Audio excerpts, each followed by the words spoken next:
This is the Limtoys RE2 Leon. On the box, they give him a different name because of copyright reasons, but I'm just going to call him Leon. This is the S version. There was two versions available, the regular version. This is the deluxe version, the S version. The box, not that special. It's pretty plain. It's got some art of Leon on the front, some writing, some letters, some colors. But what's more important is on the inside. So out of the box you get two trays, one with the figure and some of his accessories. Second tray, a little bit of a smaller tray, comes with some of the larger accessories. Now I was really excited for this figure. I pre-ordered it like the beginning of this year, I think. I don't know. I don't really remember when exactly, but I think it was earlier this year. And yeah, man, this figure looks sick, and I had to get the deluxe version because it comes with a lot more stuff, obviously a lot more options. It wasn't that much more. It was like 20 bucks more, maybe. Maybe not. Maybe it was more. I don't remember. So this figure does come with a ton of accessories. I'm going to go over those first. I'm going to try to do this the best I can. I didn't want to take out all the accessories individually. I feel like that would be way too time consuming, and I don't want to risk losing some of these accessories. I'm going to try to zoom in and kind of show you guys what's going on here. 6 extra hands. There's an open grip, gun grip, another open grip, but this one's more relaxed. 2 fists, and another open grip hand. We got an ammo box. We have one of his pistols here, and the ammo came right here. I put it in the gun already. All the magazines are removable from the guns. The same pistol with a stock. It does come with an extended mag. Now it comes with the 4 different keys here. Resident Evil is a puzzle game, so you gotta have some doors with keys. Those are really small and they feel super fragile. It comes with a package of salt, flashlight, some kind of tube, flash grenade, bracelet, the vial, the Raccoon City mascot, grenade, combat knife, 2 magazines for these guns. This is like a Desert Eagle, and this gun here, and an alternate head. We'll get into that later. Here's the second tray. Comes with some of the bigger accessories. We got a typewriter, which does have some writing on it, rocket launcher, flamethrower, shotgun, the stand. We'll get into that later. Some of the herbs. The Lord put it in the earth. It is a healthy herb. Fire effect, and there was a walkie-talkie in here. I put that on the figure, and then a rocket with a blasting off effect. A lot of accessories, a lot of options. Now let's get into the actual figure. So here's the figure out of the package. Face is pretty good. Has a good likeness to the video game. The hair is a nice like gold color, kind of shiny. Maybe he's a little sweaty. And he's got that glossy finish on the eyes. He's got a cool beat up look to him. Battle damage, some blood, scraped up. That's a nice addition. You get different expression. That's cool. Always nice to have more options. And the entire figure is cloth. For the most part, the cloth is done pretty well. I think there's some areas that could have been a little better, but for the most part, it looks good. Has a natural look to it. It does kind of hinder articulation in some areas. You got the nice badge on his shoulders. You got the RPD lettering on the vest. Same on the back. He has a nice belt, which you can fit some of the accessories in. And here's a walkie-talkie I was talking about earlier. The pants are also nicely done. The boots are a rubber material, so there's no ankle joint on the outside. It's on the inside of the boot. And yeah, the material is good. The body feels pretty sturdy. Feels way better than the Patriot Studio Joker. The hands are nice and soft. Like I mentioned before, the cloth does restrict some areas of articulation. So the head is actually pretty good. The collar of the shirt here kind of kicks the head back to the middle. It does have a separate neck joint than the head, so that's cool. And yeah, the shoulders aren't really hindered. One goes higher than the other. I'm not sure why. You get a decent butterfly point, good elbows, and of course he's got his elbow pads. Then we have the waist articulation. Yeah, it's not that bad. I was going to say it was the most disappointing part of the figure, but looking at this again, it's not that bad. Yeah, the back is pretty good. And again, moving forward, not that bad. I think the worst part is the legs though, and there's a waist twist. The worst part is the legs. Here's the splits. Doesn't go very far. And I'm going to say this again. The PW Toys Leon had way better leg articulation. That's one of the best cloth figures. So it's like if PW Toys can do it, what's stopping Limtoys from doing the same, if not better? Like, it's possible, it can be done, but they just don't. Maybe it's the kind of material, kind of bodies they use, the joints, the positioning of the joints, I'm not sure. But PW Toys did a much better job with the legs than this. Can't really kick forward.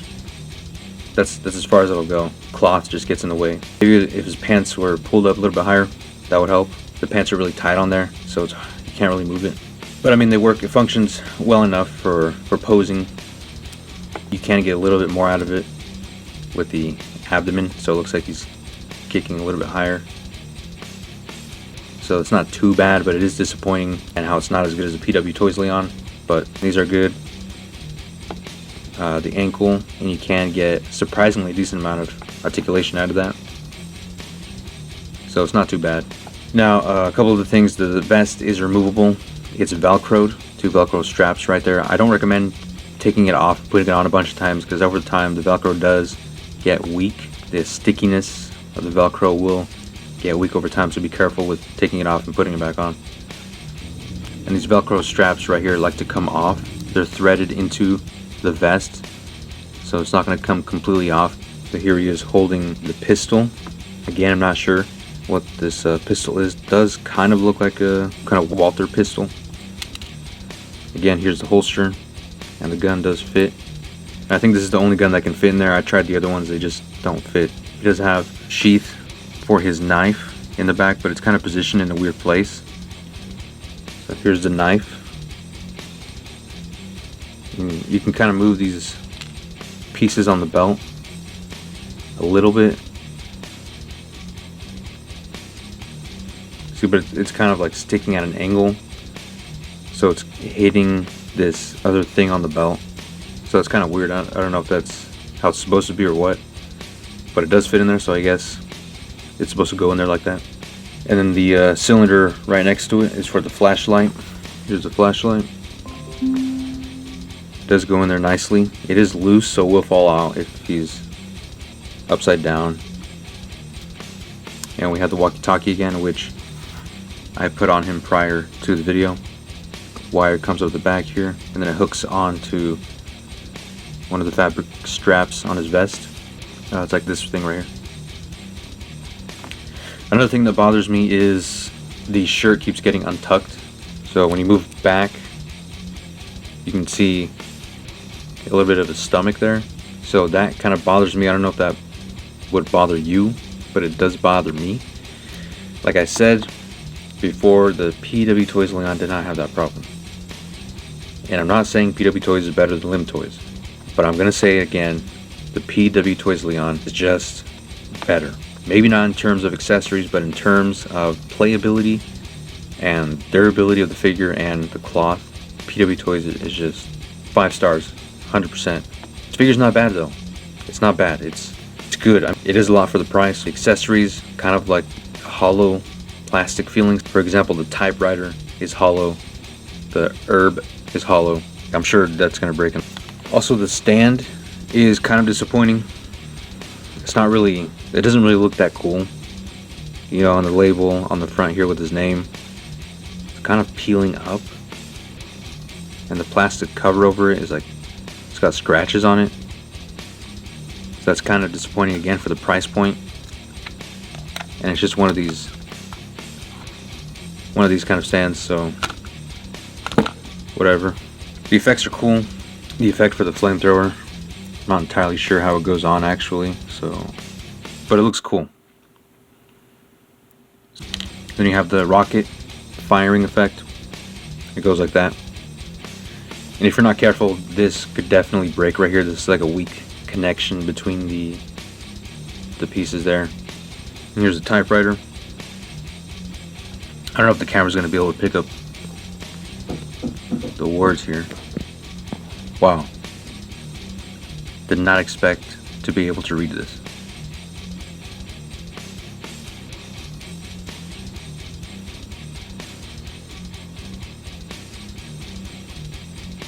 You gotta let the people know, Leon. So here's the problem with changing the hands. has a long peg, so there's definitely a possibility of breakage there. But the joint comes apart easily, so you have to be careful. Maybe that's a good thing. Maybe it comes apart easily so it doesn't break, but it does that every time, and especially on the right hand here. The hand comes apart with, yeah, so this part gets stuck in the hand. But it's just annoying. It's like the other Leon, the PW Toys Leon had a similar problem where the joint comes out in the hand. So it's like, why change the hands if you have to go through a lot of trouble to change them? Alright, now for some comparisons. So here's Leon next to the MT Toys Ada Wong kit on a TB League body. And you guys already know what I think about that figure. If you don't, you can go check out my review of that. It is from Resident Evil 2, so it does fit next to the Resident Evil 2 Leon. It'd be cool to have that coat that she wears, because it would hide the terrible quality of the fabric on that figure. Now here's Leon next to Leon. Of course, this is the Resident Evil 6 Leon. The Resident Evil 2 Leon kind of has a big head compared to the Resident Evil 6 Leon. And he's slightly bigger. This one's slightly bigger than this one. And of course, they look different. This is a lot more boyish looking Leon. This is a more manly, masculine, rugged Leon. He's been through a lot, like shooting the president. And man, this one, you've heard me say it throughout the review, that figure is just much better. I mean, look at the, like, he's got pants on, but look at the range you can get. It's crazy. Here he is next to my custom Marvel Legends Tony Stark. I think he fits in pretty good with most Marvel Legends. Here he is next to a Black Series figure, the Coruscant Trooper, my custom. I gave it some weathering on the armor, and I painted the black stripe on top of the helmet. Not bad scale. But I guess if you guys were curious, you can take the neck out, like so, with the Resident Evil 6 Leon. Kind of a tight fit, but it is doable. Then you can have the rookie Leon in Resident Evil 6. So that's pretty cool. This one kind of has a long neck, and this one kind of has a big head. I think this is an awesome figure. Like I've been saying, not as good as the PW Toys Leon, but that figure is hard to find. So if you're looking for any Leon to have in your collection, I guess you could go with this one. I got this from 5K Toys. The shipping was like 2 days, which is crazy. They always ship like crazy fast. So check out their website. They got a lot of stuff on there that you can pre-order and check out. There are a couple negative things about this figure, like I've stated in the video. The cloth does hinder articulation, the wrist joints, some of the Velcro, but overall I've had a lot of fun with this figure, posing it around, using the different accessories with a couple of other figures, doing head swaps, things like that. So that's been fun. I definitely recommend it if you're a fan of Resident Evil 2, or if you just want a good Leon action figure in your collection. You can definitely get this one. Well, anyway, I got more stuff to review, a couple of rant videos that I want to make. Let me know what you think about the review in the comments. Check out some of these pics. I'll see you in the next video.